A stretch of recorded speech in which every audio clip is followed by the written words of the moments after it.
Bonjour à tous, alors me voilà pour une vidéo pour faire une petite maison en pain d'épices. Donc comme les maisons en pain d'épices ou en biscuit comme vous voulez. Donc vous avez besoin de ce patron.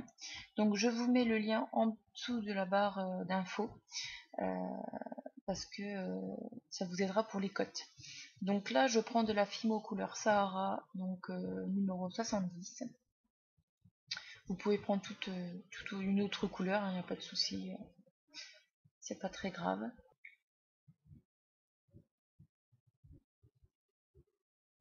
Donc maintenant, vous la malaxez, donc je passe. Alors maintenant, il faut découper le patron et aplatir votre pâte. Donc là, vous pouvez voir que j'ai déjà fait une fleur dedans. En fait, c'est pour faire le socle de la maison. Alors, une fois que vous avez découpé les parties du patron en papier, vous avez juste à poser le papier sur la pâte Fimo, voilà, comme ceci, et de couper les bords. Donc soit vous retirez le papier et vous avez fait les marques, soit vous découpez autour du papier, qui serait peut-être plus simple, ce que je fais par la suite du tuto. Donc j'accélère un peu la vidéo, sinon elle ferait 40 minutes, donc on ne pourrait pas. Vous faites les autres parties.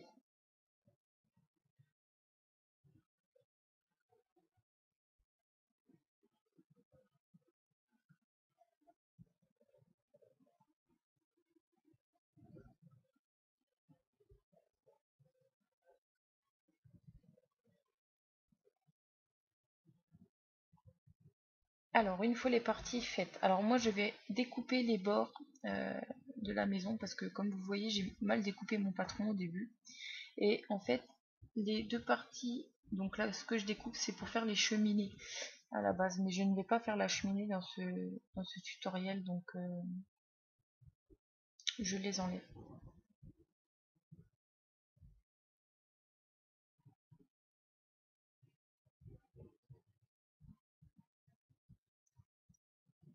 Alors maintenant, donc les parties de la cheminée, je les laisse. Je pensais la faire, mais en fin de compte, je vais pas la mettre, donc vous en tenez pas compte.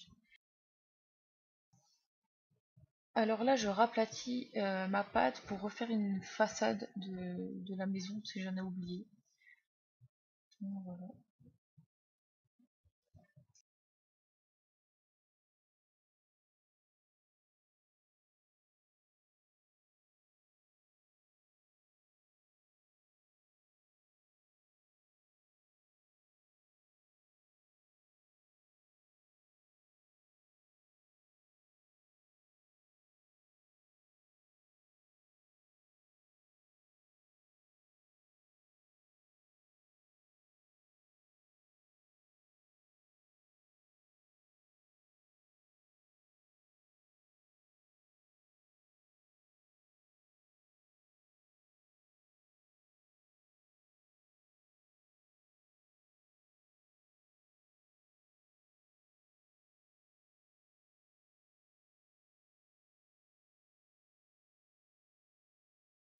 Alors maintenant, vous allez prendre deux pastels. Une pastel un peu jaune et une pastel un peu marron. Moi, les marrons, elles sont, il y en a une jaune et une marron un peu charbon. Enfin, c'est une couleur très particulière.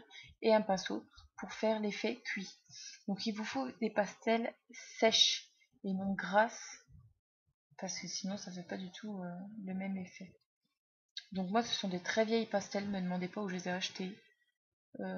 Si, je les ai achetés au Luxembourg dans une mallette de dessin qui est de la marque Le Louvre, je crois. Donc, mais où est-ce que vous pouvez en acheter dans n'importe quel magasin de loisirs créatifs, vous pouvez en avoir. Donc, vous mélangez les deux couleurs et vous commencez de peindre, entre guillemets, on va dire ça comme ça, les bords ainsi que les façades de la petite maison. Donc, je vous montre ça vraiment rapidement. Je pense qu'il n'y a pas forcément besoin de s'attarder sur le sujet. Donc, voilà.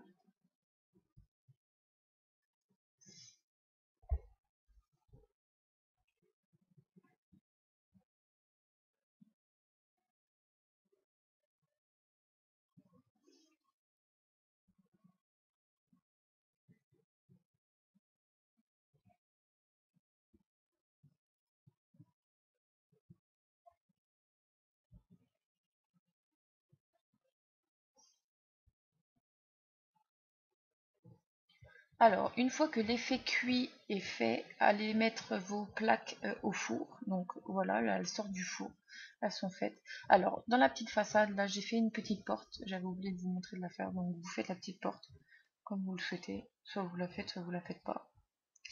Mais voilà, moi je l'ai faite. Donc, il vous faut de la glu ou une colle qui colle assez bien quand même. Moi je prends de la glu. Donc je vous mets ça en accéléré parce que sinon ça serait très long. Donc bon. Après je pense que vous savez coller les parties.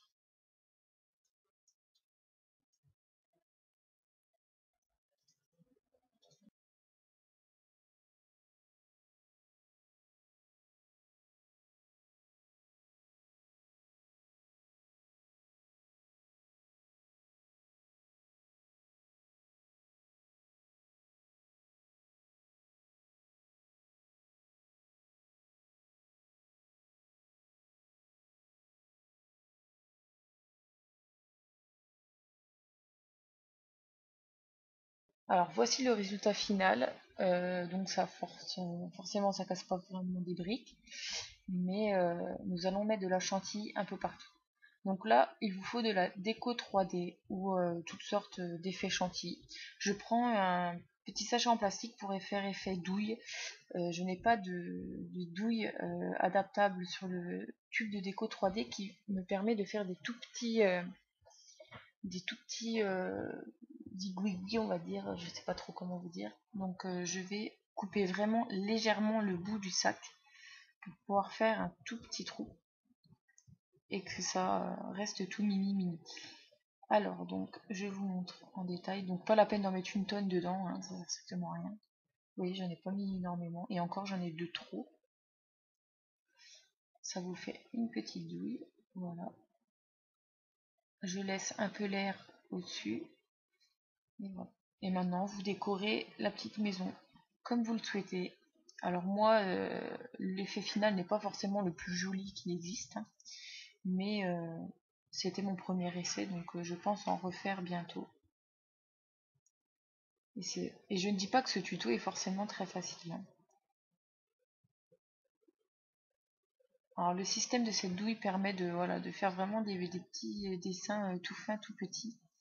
Donc c'est mieux pour ce genre de création. Alors faire une petite maison comme ça prend pas mal de temps, donc faut avoir de la patience. Voilà.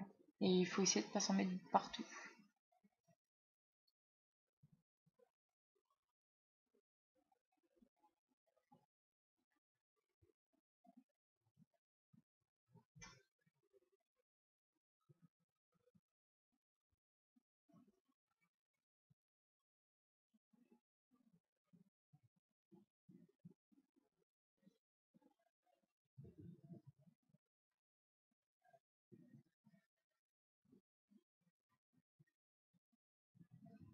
Alors là, je vais mettre des petites décorations que j'ai fait grâce à un moule.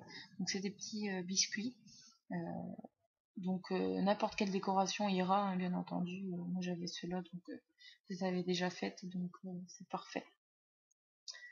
Après, personnellement, je trouve qu'à la fin, ça fait un peu fade, donc mettez un peu de couleur, ça passera bien.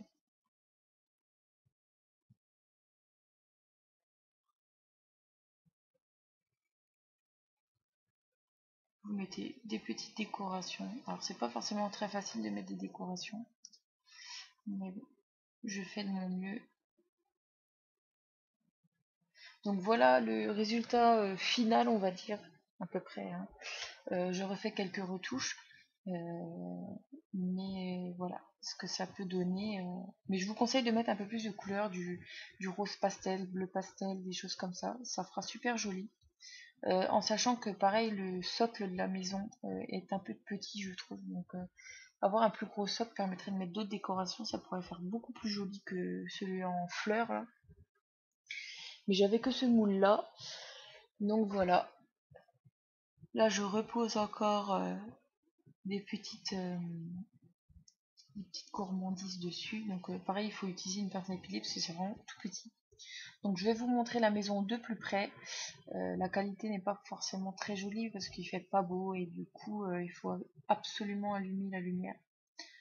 Donc voilà. C'est pas forcément très joli, hein, c'est sympa, mais la décoration, on pouvait faire mieux. Mais je voulais déjà tester si avec la douille ça marchait. J'ai vraiment fait ce tutoriel en même temps que vous, sans savoir ce que j'allais faire dès le départ. Donc voilà pour ce petit tuto. J'espère qu'il vous plaît bien. Et puis si vous avez des questions, n'hésitez pas. Et je vous dis à très bientôt.